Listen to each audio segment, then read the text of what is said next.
Doctor, मैं बीमार हूँ।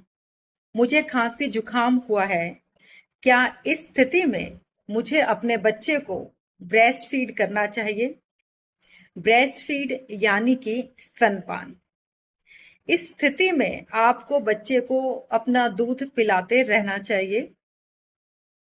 आपके अंदर भी जो एंटीबॉडीज बनेंगी, यानी कि इन्फेक्शन से लड़ने की जो क्षमता आपके अंदर डेवलप होगी, वो भी ब्रेस्ट मिल्क के जरिए बच्चे तक पहुंचेगी।